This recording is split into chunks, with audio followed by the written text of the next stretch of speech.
Grosse journée au podcast RPM. Je suis pas mal excité parce qu'aujourd'hui, j'ai le plaisir de recevoir une pointure de taille dans la politique municipale. Et oui, je vais recevoir le maire Bruno Marchand, le maire de la ville de Québec. Je vous promets un épisode intéressant où on va avoir le plaisir de parler de l'avenir de la mobilité, mais aussi à savoir si Bruno Marchand est un amateur de voitures ou non. Est-ce que c'est un passionné? Est-ce que c'est un anti-véhicule? Je vais avoir la réponse à cette question-là dans les prochaines minutes et j'ai bien hâte de lui poser la question. Avant tout, je vais toujours prendre quelques petites secondes pour remercier Automobile en direct de nous permettre de faire le podcast RPM. C'est toujours un plaisir de pouvoir travailler avec vous et je veux surtout vous remercier d'être à l'écoute. Vous êtes fidèles au poste. Vous êtes de plus en plus nombreux à nous encourager. Je reçois plein de beaux messages. Merci vraiment d'être là. C'est tellement trippant faire le podcast. Donc, je vous remercie beaucoup. On décolle ça bientôt.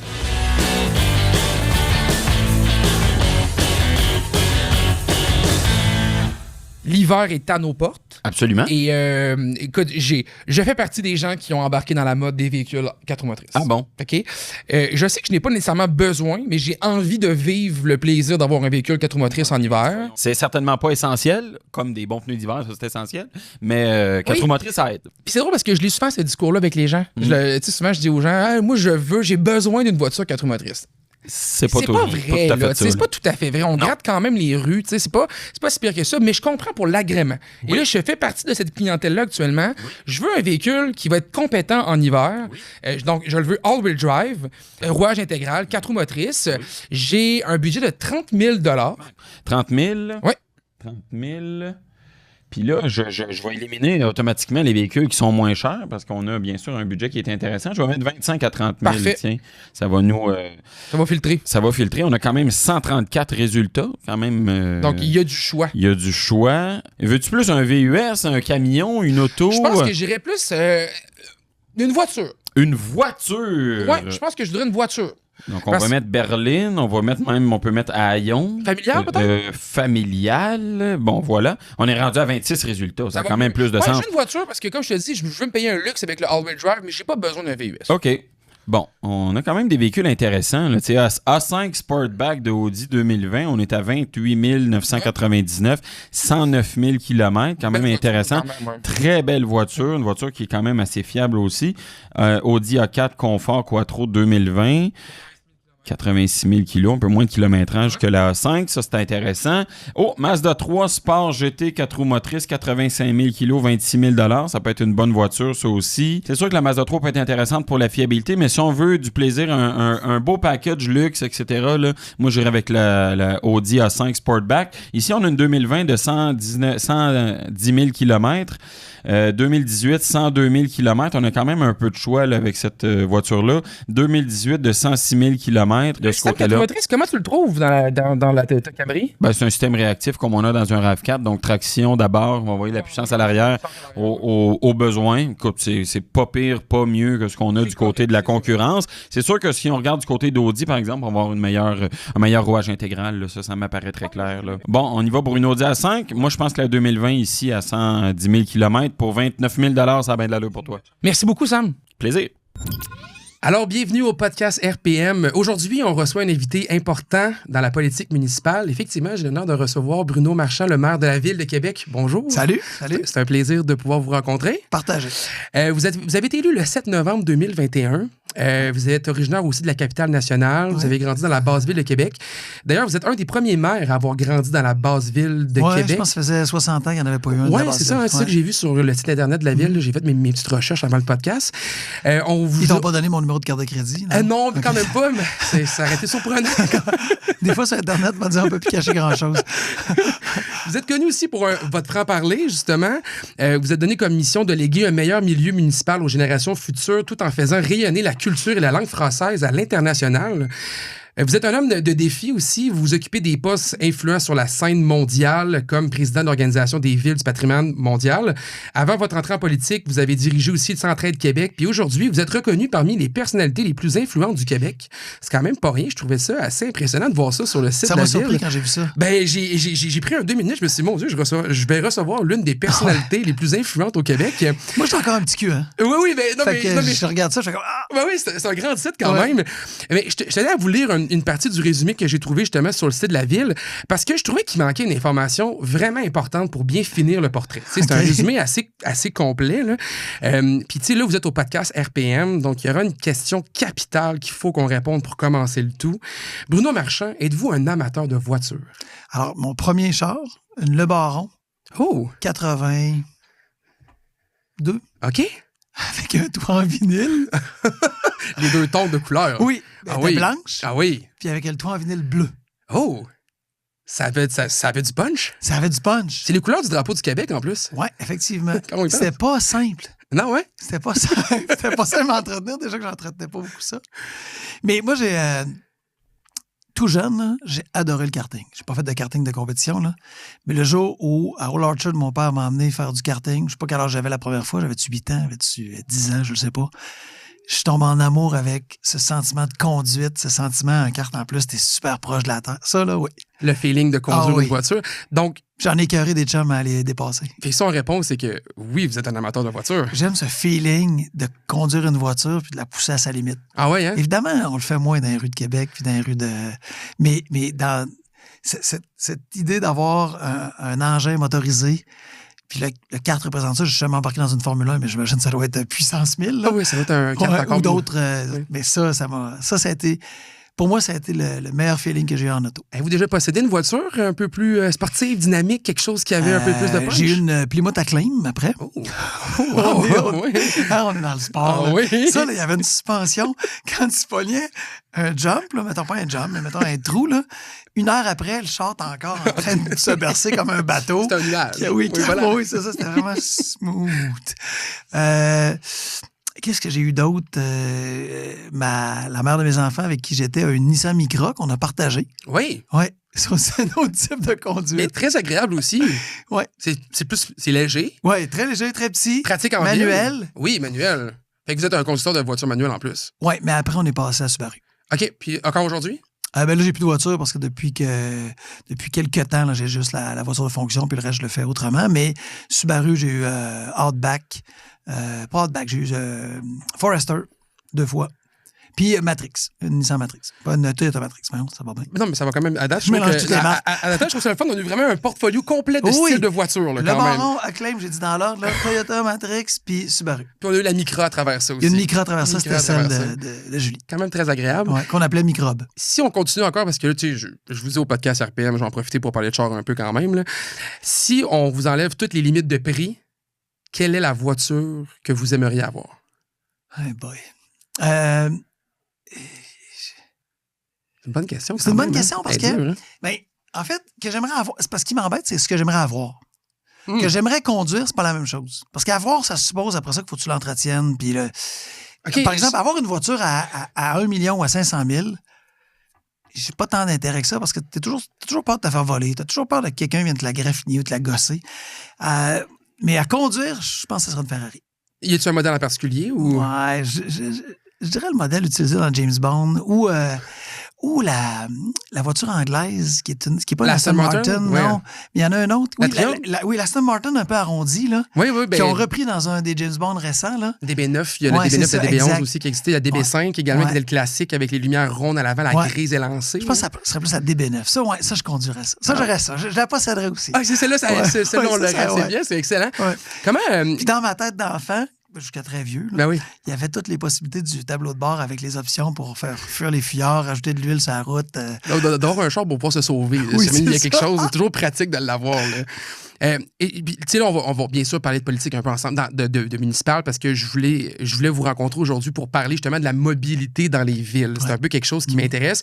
Je trouve ça fun qu'on parle de voiture parce qu'une DB9, c'est quand même un choix audacieux. Quand même, c'est une belle voiture. J'adore cette voiture-là aussi. Et puis je me dis, tu sais, quand on est maire d'une ville comme la ville de Québec, on voit un peu le transport également qui change, la mobilité qui se transforme dans les municipalités. Comment on est capable de conjuguer cette passion un peu pour l'automobile-là, puis aussi de développer une ville qui doit se transformer dans la mobilité? Il y a plein de gens qui disent que parce qu'on fait des actions qui favorisent d'autres moyens de transport, qu'on est contre la voiture, que je suis contre la voiture. C'est complètement faux. Les gens aiment cette étiquette de dire est-ce que quelqu'un est pour ou contre. Puis si il enlève un stationnement pour faire dans 0,1% de la ville une piste pour les vélos, donc il est contre la voiture, ça n'a pas rapport. Le principe, c'est le suivant. si on va avoir encore des gens qui circulent en voiture dans nos villes, surtout les grandes villes, je ne parle pas de Chibougamau, je parle de Montréal, Québec, Sherbrooke, les grandes villes, avec l'arrivée de plus en plus nombreuses de gens, bien, si on reste dans l'état actuel, on va juste être pris dans le trafic. Moi, je suis convaincu que si on veut construire une ville pour les conducteurs de voitures, il faut construire une ville pour tout le monde. Parce que quand tout le monde a des mobilités qui leur appartiennent, puis cette mobilité-là peut être différente le lundi, le mercredi, le samedi, l'été, l'hiver, on favorise aussi ceux qui veulent conduire une voiture. J'en veux pour preuve Waze, qui à Amsterdam, qui a qualifié Amsterdam dans les 5-6 dernières années 2 fois de la meilleure ville, la plus fluide selon les conducteurs pour conduire. Or, il y a 24 millions de vélos pour 18 millions de personnes. Pourquoi?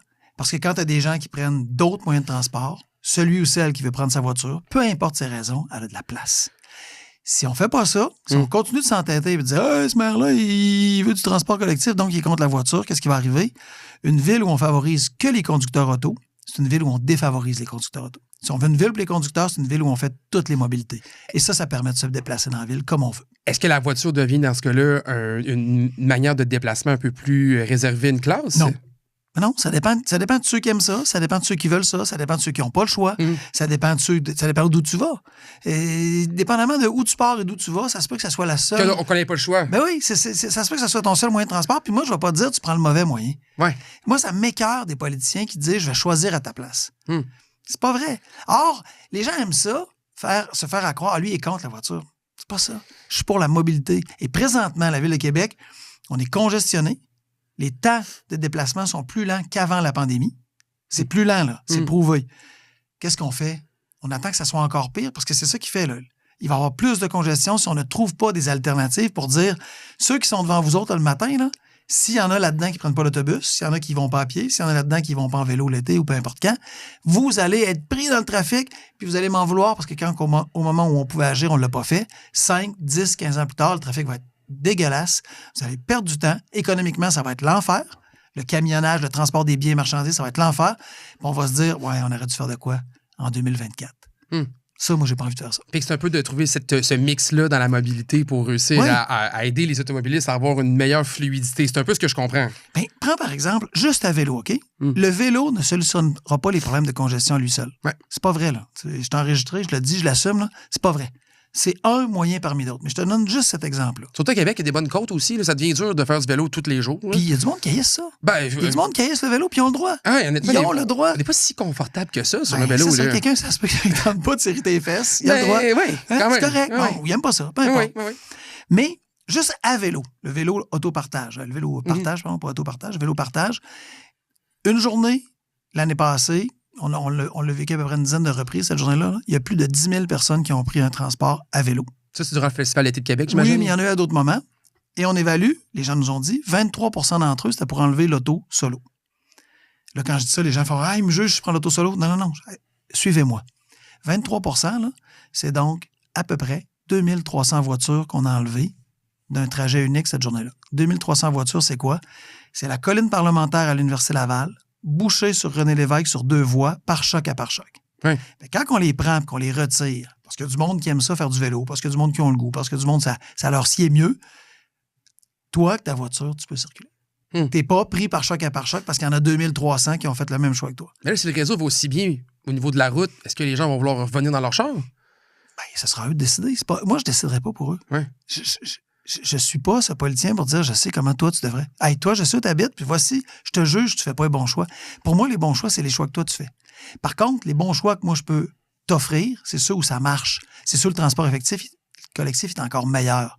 C'est ceux où c'est possible de marcher et de te sentir en sécurité. C'est ceux où c'est possible de prendre ta voiture. Tout est possible. Après ça, fais tes choix. On parle de transport collectif, puis je vais en profiter parce que la Ville de Québec va aussi de 60 par véhicule la taxe sur l'immatriculation. On apprenait aussi dernièrement que la moitié de cette nouvelle entrée d'argent-là va être pour le service du réseau de transport de la capitale. Plus de la moitié, oui. Pour éponger une partie du déficit, mais aussi pour augmenter l'offre de services. En fait, plus de la moitié pour ajouter de nouveaux services. Puis l'autre moitié va venir dans le fonctionnement du RTC. Épongé.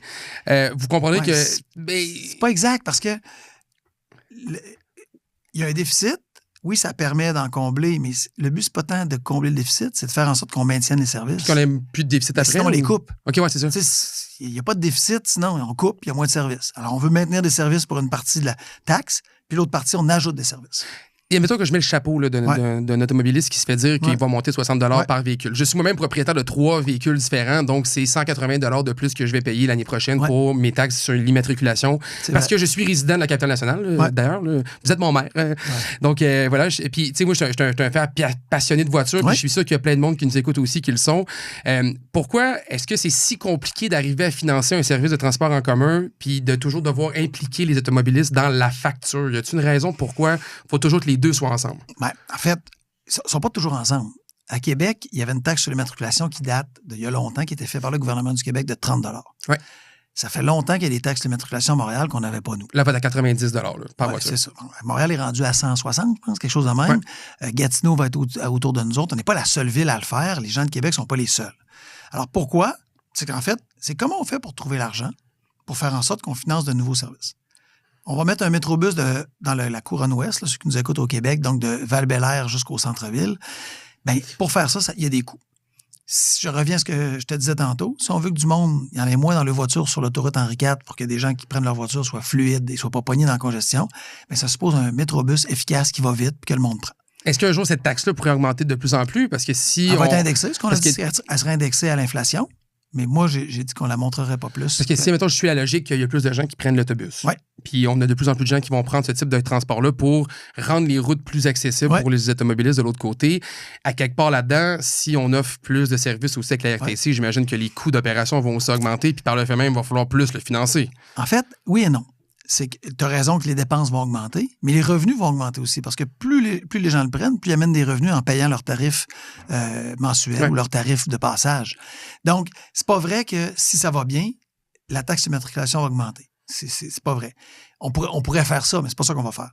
Si ça va bien, ce que ça va permettre, c'est d'avoir de nouveaux revenus puis de faire en sorte de démontrer au gouvernement qu'il y a des perspectives intéressantes. Le gouvernement aurait pu dire, vous n'avez pas besoin de prendre une taxe d'immatriculation, moi je vais vous donner cet argent-là à travers les impôts. Il n'a pas voulu le faire. Il a dit, nous, on ne donne pas plus d'argent. Ils en ont donné plus, mais pas plus pour qu'on en développe encore plus. Ils ont dit, bien, par contre, on vous donne l'outil qui est la taxe d'immatriculation pour le faire. Prenez cet outil-là pour aller chercher des fonds supplémentaires. C'est pas tous les fonds qu'on va chercher là pour aller développer de nouveaux services. Et c'est ce qu'on fait. Et on est les seuls à faire ça, je pense. Oui, parce on que est les seuls au Québec à développer des nouveaux services avec cette taxe-là. Oui, puis je pense aussi que qu'est-ce qui était... Parce que je me souviens, il y avait un article qui avait sorti pas longtemps après l'annonce de la hausse de la taxe sur... C'était un courage politique d'avoir fait ça. C'est un peu comme ça que vous l'aviez qualifié, même vous-même, parce que c'était pas facile dans l'opinion publique, puis on s'entendait c'est plus facile de pas le faire. Bien, clairement. Mais comment, mettons, on réussit à justifier... Parce que je comprends là, de rendre les routes plus faciles à circuler, mais avant que littéralement on voit le résultat, comment on peut faire passer cette pilule-là sans problème aux automobilistes? Ben, c'est presque impossible. La personne qui voit son compte de taxe à 60$ de plus dans un moment de la vie, là, présentement, où tout coûte plus cher. Tout coûte plus cher, littéralement. Tu vas à ton restaurant sous-marin, tu t'en sors pas en bas de 25$, tu as acheté un chip, une liqueur en fontaine, puis un 12 pouces. Moi, je suis assez vieux pour savoir que ça coûtait en bas de 10$. Je viens de le faire il n'y a pas longtemps, ça m'a coûté à peu près 25$. Ben, c'est ça. Tu sors de là, tu le vois bien que ton pouvoir d'achat diminue. Peu importe ce que tu fais, que tu mettes de l'essence dans ta voiture, que tu la fasses réparer, que tu fasses juste changer tes pneus. Juste ça, faut que tu te prennes une hypothèque pour te payer des pneus d'hiver. Fait que tout le monde voit. Les Aston Martin DB9 ont aussi augmenté de prix. Là. Ils sont rendus plus chers encore là. Je suis pas en veille d'en avoir. Bleu poudre, là. Oui, c'est un petit gris, là, quelque chose. C'était très joli.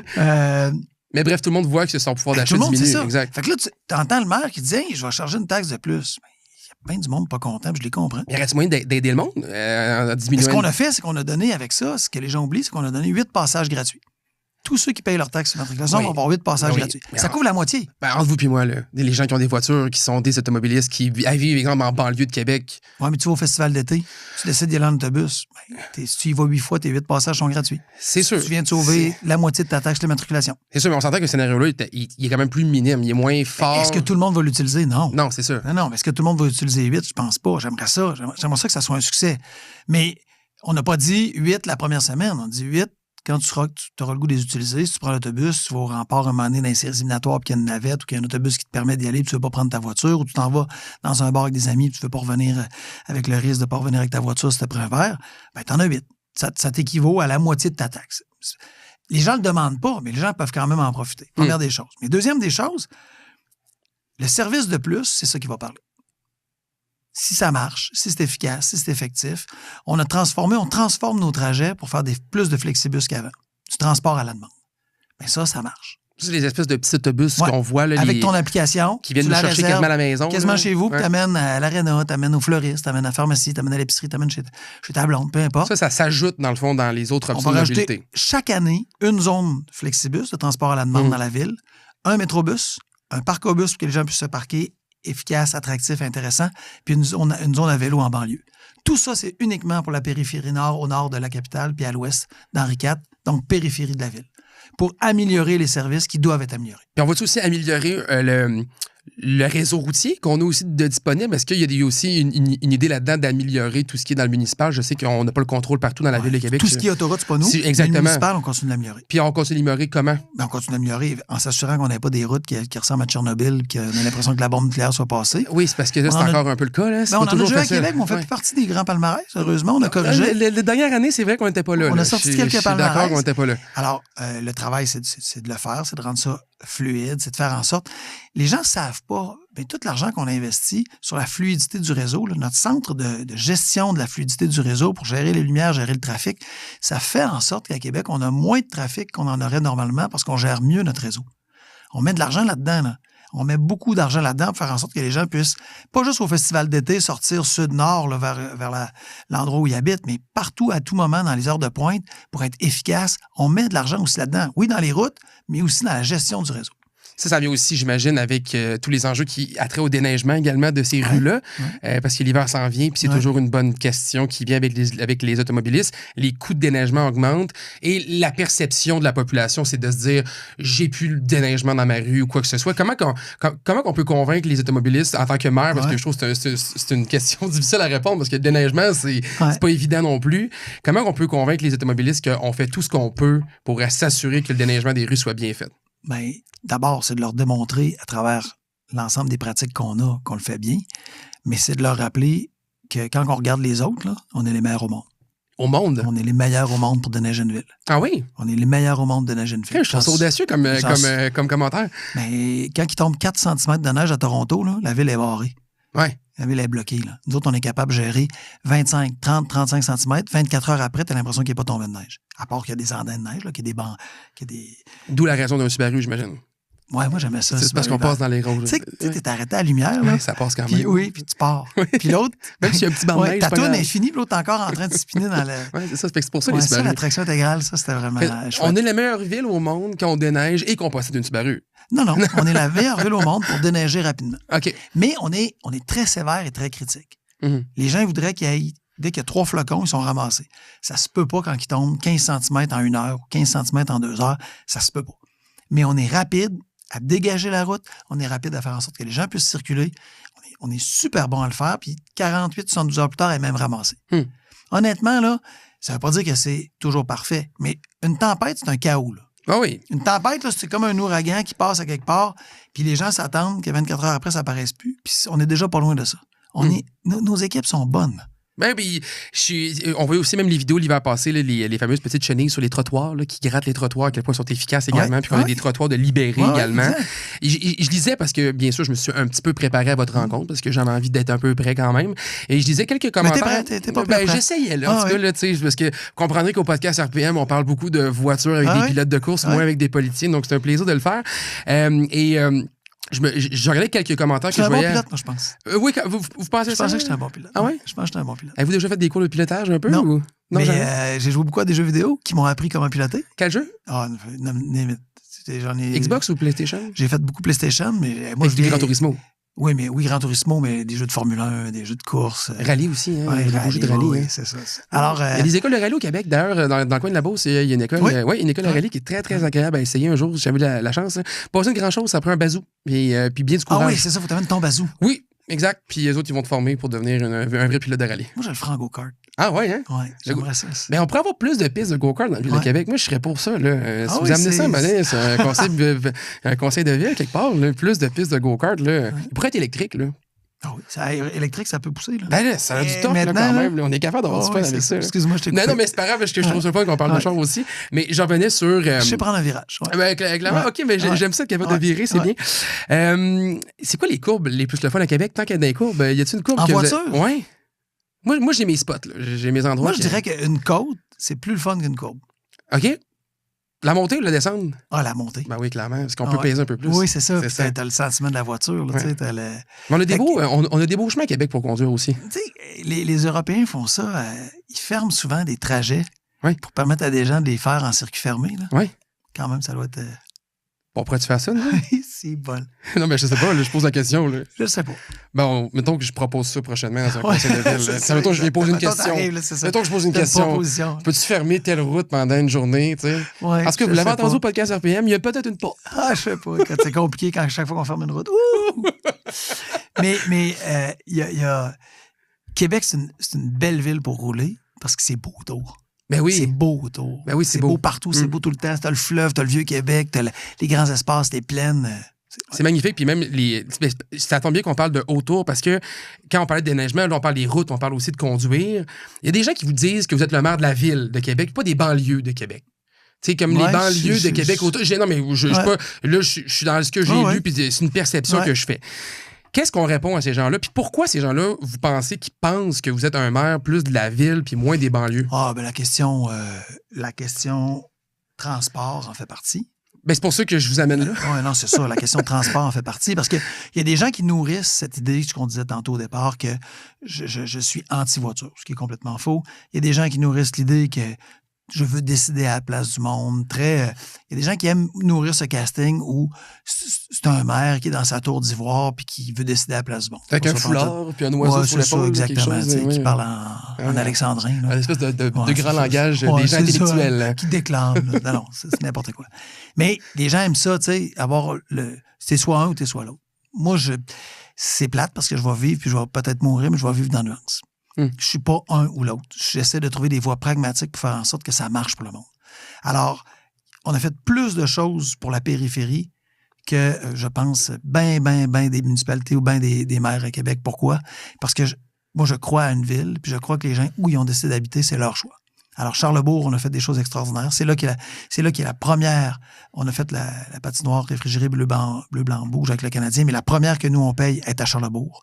L'autre, elle va être encore en périphérie. Les activités culturelles, il n'y en a jamais eu autant en périphérie. On fait des événements, on sort les gens du centre-ville, les artistes, la culture, le sport. On a investi dans les infrastructures de quartier comme on n'a jamais investi auparavant en Ville de Québec. Pourquoi? Parce que je crois que quand les gens décident d'habiter à Val-Bélair, à Charlesbourg, dans Duberger, dans Beauport, c'est leur choix, puis on va leur construire une ville à leur image, proche de chez eux.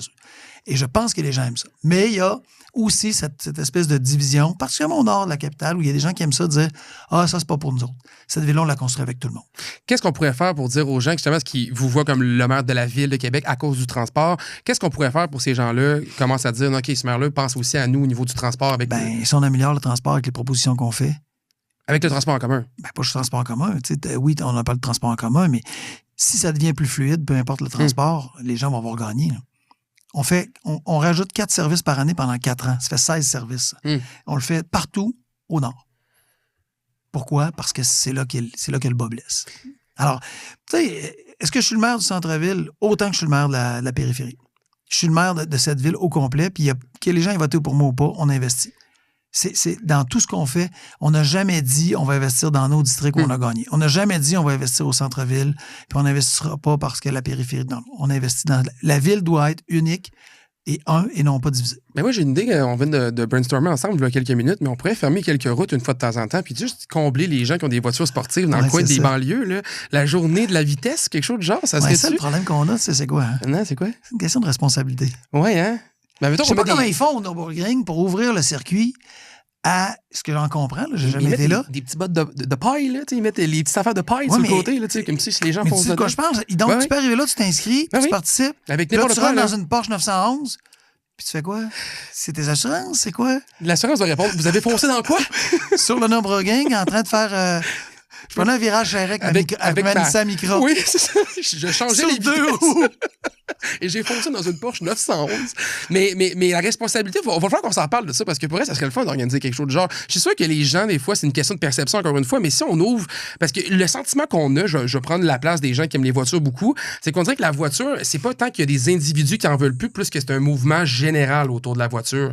Il y a une transformation dans le domaine de l'automobile. On voit les transformations mécaniques. Mais c'est pas contre la voiture. C'est pas contre le fait de posséder une voiture. Mais c'est contre surtout, je pense, la possession individuelle de la voiture. Ce qu'on essaie de faire, c'est que, tu sais, mais le prix des voitures a augmenté. Là, je parle vraiment en termes de... mais moi, je parle en tant que journaliste automobile. Je suis comme, le prix des voitures a augmenté, les choix de voitures aussi sont maintenant plus difficiles. Puis, tu sais, c'est la faute des gouvernements? Ben non, c'est pas la faute nécessairement des gouvernements, mais c'est un ensemble de l'œuvre. On dirait qu'après ça, même si moi, je m'en vais dans un concessionnaire m'acheter une voiture qui coûte plus cher que jamais, puis après ça, je la prends, mais là, j'apprends que mon immatriculation va me coûter un peu plus cher encore. J'apprends que mes assurances vont augmenter parce que les véhicules se font voler de plus en plus. Puis là, il y a une partie des gouvernements qui peuvent jouer un peu là-dessus. OK, mais revenons juste, on va continuer ta description, mais juste sur l'immatriculation. Tu es en train de me dire qu'il y a quelqu'un qui va s'acheter une voiture à 50, 60, 70 000 $, va me dire que le 60 $, c'est ce qui fait la différence. Mais il y a des gens qui vont acheter des voitures à 15, 20 000 aussi. Il n'y a pas juste des gens qui achètent des voitures à 50, 60 000. Les prix augmentent. Pas mal plus que 60 $ par année. Les prix augmentent, puis c'est pas nécessairement les personnes qui étaient les plus aisées qui sont les plus touchées. C'est les prix augmentent parce que, exemple, la voiture la moins chère coûte maintenant 26 000 dans le véhicule neuf. On est d'accord. Ça, c'est pas de la faute du gouvernement. Je suis d'accord avec vous là-dessus. Mais le point est quand même que si moi, je voulais avoir une voiture économique neuve, maintenant, il faut quand même que je débourse 26 000. Puis il y en avait à 9 999 dans l'époque de la Micra qui se vendait à ces prix-là. Et de ça, il n'y a pas 10 ans. Au final, ça te coûtait un 4-5 000.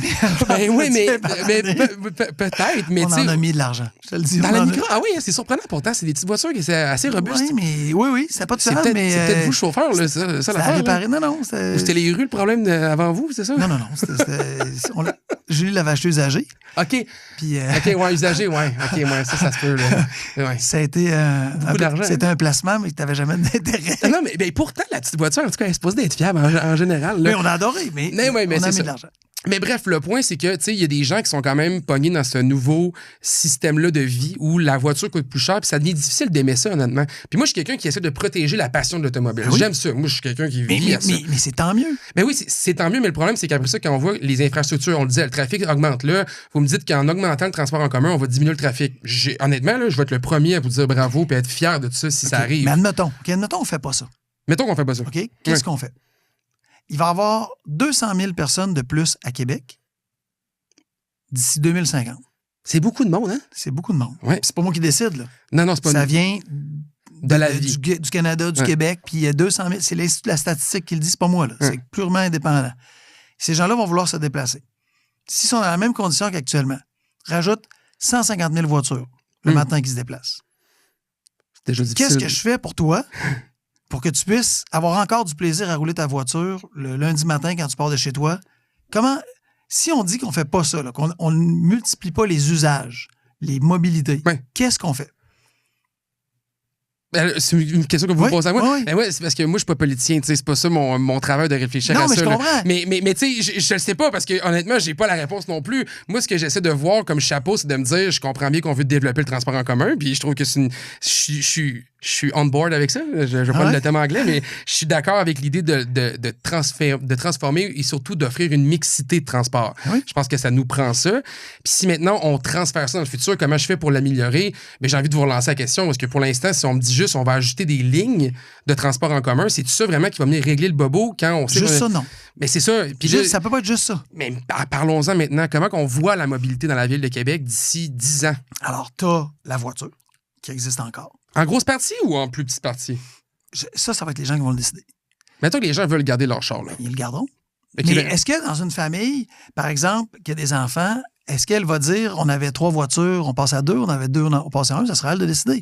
Ce 10, 11, 12 000 $ que ça coûte par année, dépendamment de la voiture, avec assurance, essence, entretien, tout ça, ben peut-être qu'elle va dire, moi, nous autres, on l'aime, notre voiture. Notre première voiture, on l'aime, on veut aller dans le bois avec, on veut aller en famille, on va à Rimouski, on fait des voyages, la fin de semaine, on se promène, peu importe. C'est parfait, mais on en a juste besoin d'une. On vient de sauver 10, 11, 12 000 $ par année. On peut en mettre un peu plus sur notre première voiture, qu'elle soit plus tripante à conduire, plus le fun. Puis on se garde un peu d'argent pour voyager. 10, 11, 12 000 $ pour une famille, c'est pas banal. Même si tu gagnes des bons revenus, c'est l'argent. Ça permet de faire des choses intéressantes. Alors, qu'est-ce qu'on fait avec ça? Puis les familles décideront. Ça va marcher, ça, si elles sont capables de savoir que celui des deux conjoints qui n'a pas de voiture à matin, mais il est capable de rentrer au bureau facilement, de façon intéressante. Si ça y prend 1h15, la deuxième voiture va revenir vite dans le stationnement, puis je les comprendrai. Je ne suis pas en train de dire que les gens doivent délaisser une voiture. Moi, je pense qu'il existe, pour répondre à ta question, il existera dans 10 ans, 15 ans, encore des voitures, puis des gens qui vont acheter des voitures, puis qui vont se promener en voiture. Mais il existera aussi ce qu'on appelle la mobilité intégrée. Tu vas avoir une application sur ton cellulaire. Une seule application qui va te permettre de payer, de prendre l'autobus, qui va te permettre de prendre un vélo si tu veux, qui va te permettre de commander le transport à la demande, qui va te permettre de commander un taxi, qui va te permettre de louer un auto, qui va te permettre de payer ton stationnement. Une seule application, un forfait qui va être chargé non plus au début du mois, mais à la fin du mois en fonction de ce que tu as pris. Donc, si j'utilise 2 fois par mois le à-vélo, on va me charger juste le 2 fois par mois d'à-vélo. Le meilleur forfait que tu as besoin par mois. Fait que tu vas avoir, t'as pris 2 fois à vélo. À un moment donné, tu as eu besoin de reprendre le taxi parce que tu revenais du travail, c'est ta blonde qui avait la voiture, il pleut, des sauts, tu décides de rentrer en taxi. Tout ça est intégré. Une application, c'est facile, puis à la fin du mois, ça te coûte le moins cher possible, mais tout intégré. Et non plus, tu as une application pour un, une application pour l'autre. Ça te coûte quelque chose pour lui, ça te coûte quelque chose pour l'autre. Mais de rendre plus facile l'accès au transport. Oui, et tu sais que dans ton forfait, par exemple, dépendamment des forfaits que tu vois, ben, tu as 2 taxis par mois, tu as 3 locations de vélo par mois, tu as une auto-partage que tu peux louer. Ben oui. Mais ça, ça existe déjà dans le monde. Là. Mais pourquoi nous, on l'a pas? Ça s'appelle MAAS, Mobility as a Service. Ça existe déjà dans les endroits. Pourquoi nous, on ne l'a pas? Parce qu'on est souvent dans cette dynamique où, si on essaye quelque chose, « Ah, t'es contre la voiture. Ah, t'es contre nous autres. » Non. Je veux juste faire en sorte que les gens puissent avoir quelque chose de cool, efficace, trippant. Oui, mais vendu de même, là, je pense pas que personne serait en désaccord avec ça. Là. Ben, ça fait 3 ans que j'essaie de le vendre comme ça. L'application de même, moi, c'est la première fois que je l'entends comme ça, puis je trouve ça génial d'avoir ça dans une bidule. Là. Une bidule. OK. Une bidule facile. Puis là, on augmente, dans le fond, la quantité d'à-vélo disponible. On augmente la quantité de ça. Puis partout, en ville. En ville. Puis ça, c'est en ville, là, je parle dans toute la ville. Je parle pas dans le centre-ville. C'est ce qui explique la taxe sur l'immatriculation. Moi, j'essaie de faire des liens depuis tantôt, parce que l'intelligence, c'est de faire des liens. Là, j'essaie d'en faire. Là. Donc, la mobilité intégrée, on a fait un travail avec le gouvernement du Québec. On a investi des millions pour développer cette application-là. C'est pas sur la taxe d'immatriculation, là. Pour faire en sorte qu'on intègre tout ça et qu'on fasse les premiers balbutiements de ça dès l'automne prochain. Que les premiers usagers puissent avoir une première intégration de certains services pour arriver à l'intégration totale d'ici 2 ans, où là, tu as tout dans ton application, puis c'est facile. Fait que tu te casses pas la tête, j'ai-tu des billets, j'ai pas de billets. La mobilité la plus simple, c'est celle qui fait que, oh, OK, chérie, un matin, tes enfants, prends l'auto, va à la garderie, c'est toi qui fais le trajet. Moi, il fait beau, je pars à vélo, m'en vais au travail, je reviens, j'ai pris un petit coup avec les boys, ça me tente pas, le vélo, j'en ai plein. Hein? C'est le vélo, là. Je rentre en autobus, non, je rentre en taxi, je me loue une auto pour revenir à la maison, tout c'est facile. C'est ça la mobilité moderne. Et il y a encore, je te répète, il y a encore du monde avec des voitures, il y a encore du monde qui achète des voitures, puis il y a encore du monde qui aime conduire. On n'enlèvera pas le plaisir de conduire.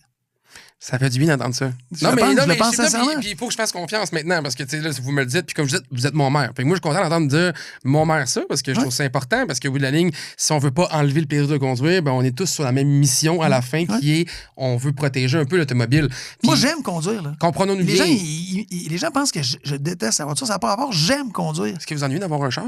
Ah, c'est le fun d'avoir un char. Ouais, là, vous avez juste un char de fonction. Oui, puis je le prends pas dans mes affaires personnelles, parce que je veux pas que la ville soit chargée de ce qui m'appartient. Fait que je trouve des solutions. Là. Avec l'application, on prend le à vélo ou pas encore? Je prends à vélo, je prends l'autobus, je vais à pied. Achetez-vous un petit char la fin de semaine, je sais pas, ça vous tenterait pas, de revenir un passionné avec nous? Là. Pour l'utilisation, je vais en faire. C'est pas... Bon, ben, tu vois, il y a des belles routes à Tewksbury, c'est tellement beau, des beaux chemins, juste c'est plaisant. Tu comprendras que je travaille 7 jours semaine. Oui, je comprends. C'est un travail 24 heures souvent 5-6 soirs semaine. Fait que quand est-ce que je vais conduire ma voiture? J'imagine, puis je pose une question un peu plus personnelle, mais pour le plaisir des voitures. C'est difficile après ça de se dire, je vais passer avec une voiture parce que moi, j'aime les autos, mais là, le monde va me prendre en photo, puis ils vont me dire, il brûle du gaz dans son voiture à gaz. Ah, je m'en foutrais. Ah oui? Ben, dans le sens que je m'en foutrais. Il faut que tu vives, là. Ben oui, je suis bien d'accord. Il y a quelque chose qui est antinomique au changement, c'est on veuille que les gens qui amènent le changement ils soient plus purs que purs. Ben oui. Moi, là, ça m'est arrivé de prendre l'avion, là. Je suis pour l'environnement. Je prends l'avion quand j'ai besoin d'aller en Europe. Qu'est-ce que je fasse? Je n'irai pas en bateau. Non. Ça va me prendre 6 mois de vacances. Les avions ne marchent pas à batterie. Mais non. J'espère qu'un jour, le transport aérien va être moins coûteux en GES, mais j'y vais en Europe. J'y vais aux États-Unis. Je suis allé à New York. Et il faut faire ce que doit. Puis à un moment donné, t'as beau être pour l'environnement, tu n'es jamais parfait. Mais cette idée qu'on puisse attendre des gens qui soient parfaits, là, ça veut dire qu'on est tous en train de se regarder en chien de faïence. Ben, hey, toi, tu as brûlé du gaz, c'est dégueulasse. Oui. Ouais, mais toi, tu n'as pas fait ta biométhanisation. Ouais, mais toi, tu prends l'avion. Là, ça marche pas. Oui. Ça, là, c'est juste un plan pour qu'on se divise puis que je me mette à te juger toi. Je suis pas sûr que tu n'es pas plus pour l'environnement que moi dans tes comportements. Comment je le sais, ça? Fait que moi, je me mettrais pas à te juger puis à te dire, hey, tu devrais faire ci, puis moi, je suis meilleur que toi parce que tu fais pas ça. Non. Je vais me comporter le mieux possible, puis je vais faire les choix aussi en fonction de si j'ai besoin d'aller en Europe, ben, je vais le prendre l'avion. Ben, alors, tu parles si j'ai besoin de prendre ma voiture, ben, je vais en prendre. Si j'ai le goût d'aller à Tewksbury, aller à la petite église de Tewksbury, faire un beau dimanche après-midi, ben oui. moi y aller. C'est assez beau. Mais ça... Alors, je suis pas gêné de ça. Mais j'ai plein de contacts là, pour une petite Miata, quelque chose. Là. Je suis sûr que ça vous ferait bien. Ben oui, pourquoi Miata, pas? je sais pas. Miata, c'est petit un peu, hein? C'est old style, non? Non, il y en a des... Non, mais les récentes sont belles. Ouais. Même les RF avec le toit dur. T'as pas de DB9 dans ton garage? Non, mais j'ai pas ça, malheureusement. Il va falloir que je parle avec Pierre Michaud. Ouais, je c'est m'augmente ça. mon salaire un peu. Là, parce que... Non, mais Pierre, il pourrait nous trouver... pourrait faire un tour de DB9. Ben, j'imagine. En tout cas, l'appel est lancé, tout le monde. On cherche le DB9. Si jamais quelqu'un... Tu sais, un été seulement. On la prend pas longtemps. Une journée, moi, je suis encore moins difficile. OK, une journée, c'est bon. Une journée, je suis bien heureux. Et on va se prendre pour James Bond une journée. Mais pourquoi pas? On se mettra des castors. On se met en castor, mais oui, oui, on ira à Tewksbury. Ça va être le fun. On aura du plaisir. Si tu trouves ça, je le fais avec toi. Parfait. Mais c'est enregistré. Là. C'est enregistré. Le castor, la cravate. On s'habille. Daniel Craig, tasse-toi. Ah non, on mais arrive. on débarque à Tewksbury. OK, c'est bon. On regarde ça. On ira chez Pascal. Dans la première DB, là, la dernière, c'était avec Daniel Craig, mais le premier, c'est-tu dans le temps de Roger Moore? Ça fait longtemps qu'ils sont là parce que l'histoire de Aston Martin avec James Bond, puis là, je vais en mémoire, là, mais il n'était pas censé être là. Parce qu'au début, il n'y a personne qui voulait prêter une voiture à la série de films. Quand ça commençait? Oui, puis au début, de mémoire, il voulait avoir une Ferrari ou une voiture italienne. Puis les constructeurs ont dit, ben non, nous autres, on ne croit pas à ça, un espion, nanana. Puis ils ont tous dit non.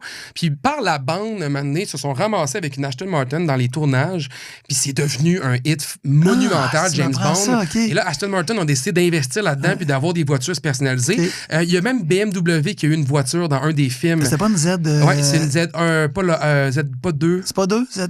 Pas la Z3 non plus, parce que la Z4, on l'a eu, la Z3. Mais c'est là la clonée pointue, j'ai un blanc de mémoire majeur. Là. Mais c'est une BMW Z décapotable, elle était blanche. Elle venait de sortir. Elle venait tout juste de sortir, absolument. Puis bien, elle avait payé pour rentrer là. Avec là, on voyait que le vent avait tourné. Mais il y en a eu pas beaucoup d'autres voitures que la Aston Martin qui a vraiment été toujours là. Mais l'emblématique des V11 aussi. Puis oui, c'est des très beaux véhicules. Parlant de belles voitures et de mobilité, encore une fois, on parle de voitures électriques maintenant. Donc, on fait un petit coq à l'âne vers la voiture électrique. Puis je serais curieux de savoir... on sait que ça amène son lot de défis, la voiture électrique, tant au niveau de l'énergie qu'on a besoin pour les recharger. C'est des voitures aussi qui sont plus lourdes en termes de poids sur le réseau routier. Ça paraît également sur l'infrastructure. Le recyclage des batteries. Oui, exactement. On prévoit quoi à la ville pour aider les automobilistes à faire cette transition-là vers la voiture électrique? Mais nous, on n'est pas dans le mode de subventionner l'achat. C'est le gouvernement du Québec qui fait ça au Canada. Oui, absolument, mais je parle juste de nous, temps en notre tant que travail, ville. c'est d'avoir accès à des bornes. Oui. Le problème qu'on a dans certains espaces de la ville, c'est que c'est dur de mettre des bornes sur le réseau routier. Parce qu'il est limité, parce que l'hiver, on déneige, il ne faut pas oublier ça. C'est le Vieux-Québec aussi? Ben, le Vieux-Québec, ça, c'est très difficile. Mais même, tu n'as pas besoin d'être juste dans le Vieux-Québec. Là. Il y a des secteurs de Sainte-Foy, il y a des secteurs le Vieux-Beauport, des secteurs le Très-Carré. C'est possible, mais on ne peut pas faire n'importe quoi en se disant l'hiver. Ce poteau-là, il ne peut pas nous empêcher de déblayer. Là. Fait que c'est un défi, mais notre travail à nous, c'est de faire en sorte qu'on ait un système de recharge qui fasse en sorte que rapidement, tu puisses te charger, peu importe où tu es, dans la ville. C'est ça qu'on développe. On a pris un peu de retard avec les dernières années, depuis 10 ans, mais c'est à ça qu'on travaille, à trouver la bonne solution. Ça se fait avoir des bornes de la ville de Québec? Bien, ce serait probablement une coordination avec Hydro-Québec, où il y aurait des bornes que les gens pourraient utiliser, soit en système payant ou autre. Là. Parce qu'une question aussi qu'on a souvent, puis qu'on se fait souvent poser également, c'est les gens qui vivent, exemple, dans des blocs appartements dans le centre-ville de Québec ou qui vivent en banlieue de Québec, mais qui ne peuvent pas avoir un stationnement personnel. Il faut qu'ils se stationnent dans la rue, justement avec le déneigement. Là, ça prend une borne pour recharger le véhicule. On a-tu déjà pensé, puis là, la question est un petit peu plus large, mais je sais que vous êtes influent aussi dans le domaine de la mairie en général, là, mais y a-tu déjà des idées qui sont élaborées actuellement?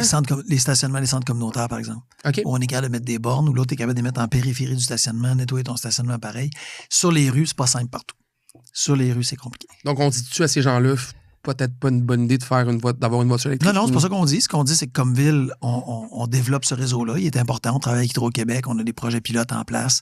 Il y en a déjà des bornes, mais on devrait en avoir plus prochainement. Dans 25 ans, après 8 mandats de marchand dans la mairie de Québec. Mais pourquoi pas? On est positif aujourd'hui. C'est pas être négatif. La place... Non, c'est pourquoi c'est pas être négatif. Non? Ça prend des idées nouvelles. Ben oui, mais là, 8 ans, c'est...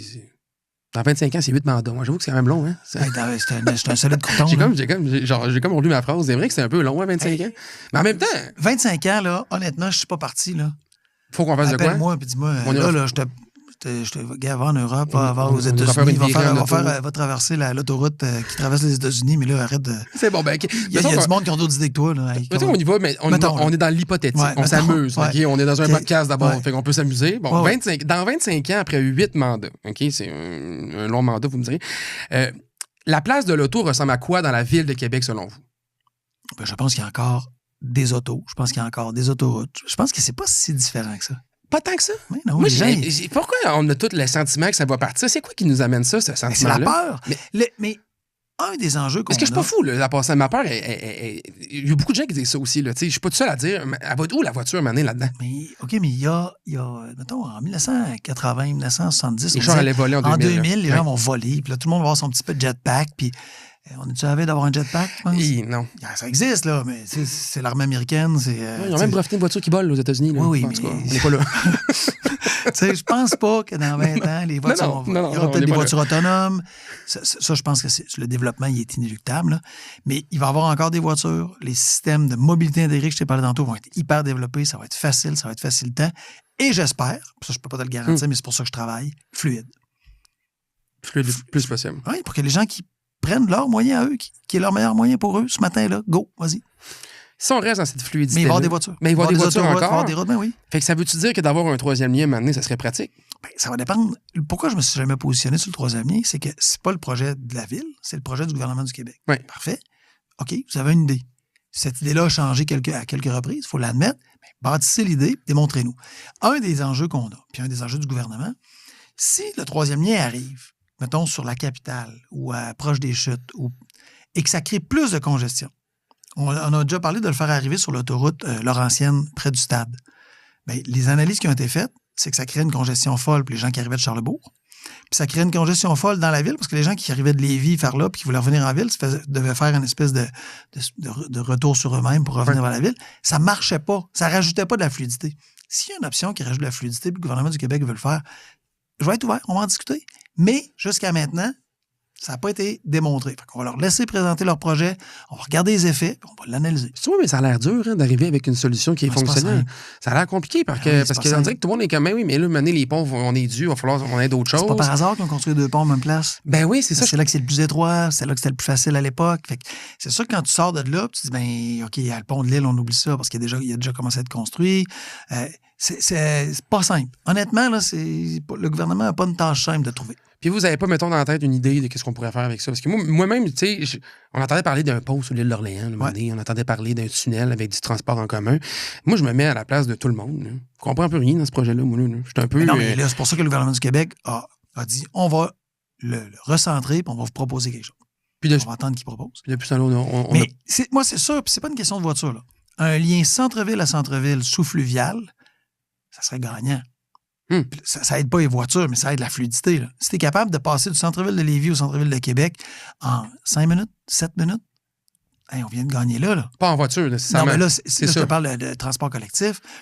Économiquement, là, le gain, là, c'est que ça veut dire que tu es capable de relier ton centre de foire, le centre de foire de la Ville de Québec, le centre des congrès, puis le centre des congrès de Lévis pour tenir un seul événement où les gens qui participent, même s'ils sont à distance, sortent jamais avec le manteau d'hiver dehors pour se rendre d'un centre à l'autre.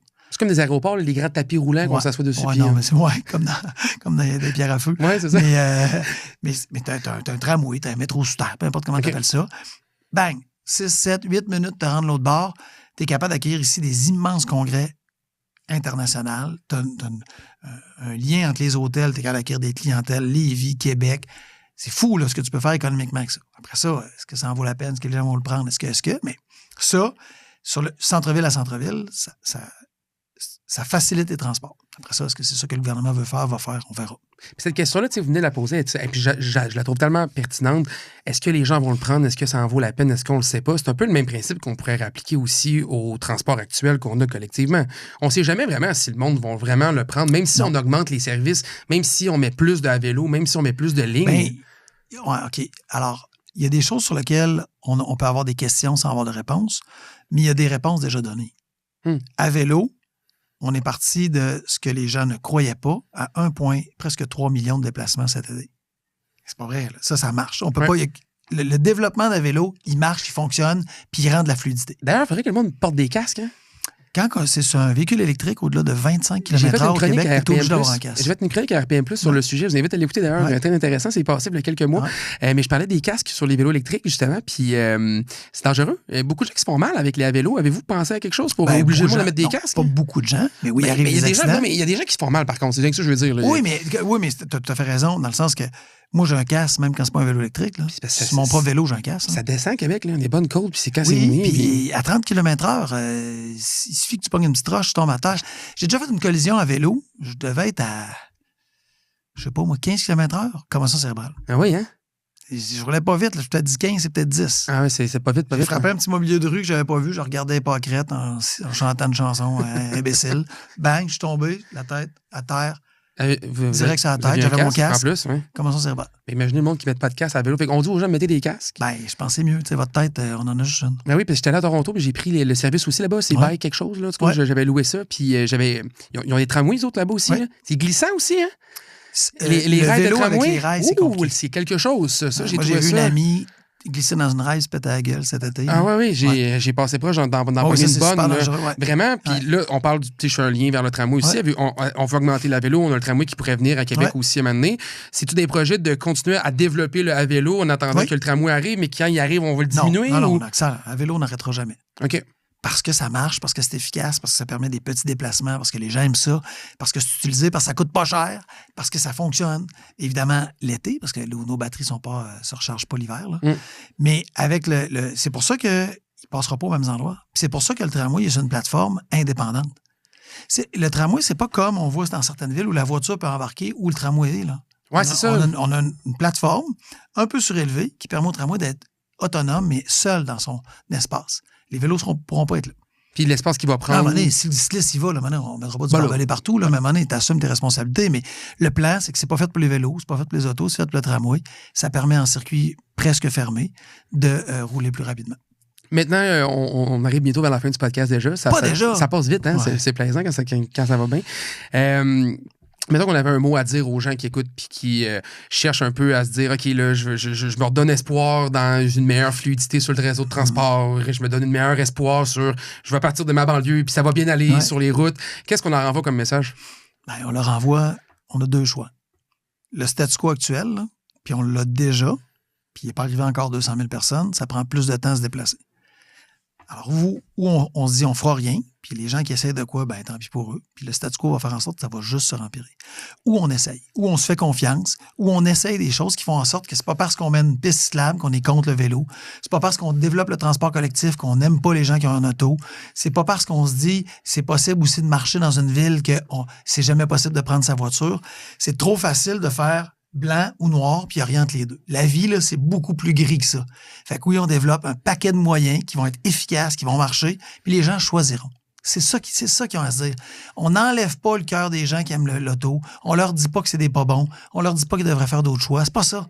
On leur dit, parce que c'est votre choix, on va juste s'assurer que vous puissiez le faire encore, parce qu'au rythme où ça va, dans 5 ans, vous allez juste sacrer. Puis moi, j'aime pas ça quand vous sacrez. J'ai envie que ça soit fluide. J'ai envie que vous soyez heureux dans votre voiture, à écouter de la belle musique. Honnêtement, là, le travail, il faut le faire maintenant et il faut se permettre collectivement de croire à ça en nous pour essayer. Puis de pas penser qu'il y a quelqu'un qui veut t'enlever quelque chose qui est important pour toi. Non, moi, je veux pas t'enlever quelque chose qui est important pour toi. Je veux justement être capable que tu puisses le faire longtemps. Non, mais j'ai bien compris ça aussi avec la run de DB9 qu'on se magasine prochainement ensemble. Là, je trouve que si tu m'offres ça, là... on va essayer de trouver une manière de faire quelque chose avec ça. Merci. Le son de ce moteur-là. Ah non, mais c'est... T'as-tu déjà entendu ça? Moi, j'ai jamais entendu ça. J'ai jamais entendu ça en vrai, là, juste dans les vidéos. Films, je l'ai conduit dans Forza Motorsport une fois la fois aussi. Mais ça, c'est juste le plaisir de le faire. Mais merci infiniment, Bruno Marchand, d'avoir participé au podcast RPM. C'est une première pour nous, d'ailleurs, de recevoir une personnalité politique. Toujours agréable de pouvoir parler de la magnifique magnifique ville de Québec, bien évidemment. Ouais. Donc, merci d'avoir pris le temps énormément. Ça fut un réel plaisir. De mon côté, je vous invite à suivre les réseaux sociaux de RPM pour découvrir le prochain épisode qui sera disponible dès la semaine prochaine. On sort un épisode par semaine, fait qu'on a quand même un bon roulement ici. Je veux aussi prendre quelques minutes pour remercier Automobile en direct de présenter cette première saison. Merci beaucoup. Vous pouvez suivre le podcast sur Spotify, Apple Podcasts, YouTube, iHeartRadio et d'autres, dont sur le rpmweb.ca. Je vous invite aussi à découvrir RPM, l'émission. Je ne sais pas si vous l'écoutez. Mais je l'écoutais, ça fait longtemps que j'écoutais ça. Ouais, hein? C'est pas longtemps que j'éctais, mais je l'écoutais depuis longtemps. Puis là, c'est disponible Quand je sur... magasinais des voitures, j'écoutais cette émission-là. Mais c'est encore une bonne référence pour oui, le faire. c'était- Si oui, jamais vous magasinez votre voiture de fin de semaine, allez voir ça. non, Parce mais que ça- on est même... Arrête de me tenter! Non, mais j'essaye. Tu tentes le diable. Mais moi, je tente le diable parce que On va j'aime... rester dans mon stationnement parce que je travaille. Non, mais j'irai faire de l'entretien dessus. oui, On va oui. s'organiser, pas de Des problème. problèmes. Oui, il n'y a pas de problème. Et on est maintenant sur Crave aussi. Donc, si vous voulez l'écouter dans l'avion, c'est pratique. Ça se télécharge avant de partir. Donc, c'est RPM, RPM+, c'est toujours disponible. Mon nom est Samuel Tremblay-Michaud et je vous remercie d'avoir été à l'écoute. Je vous aime. Merci de me faire le podcast. C'est grâce à vous que je peux le faire encore. Donc, merci d'être là. Et on se dit à très bientôt. Bye-bye. Merci, Samuel. Le podcast RPM vous est présenté par Automobile en direct. Automobile en direct, ton auto, on le direct.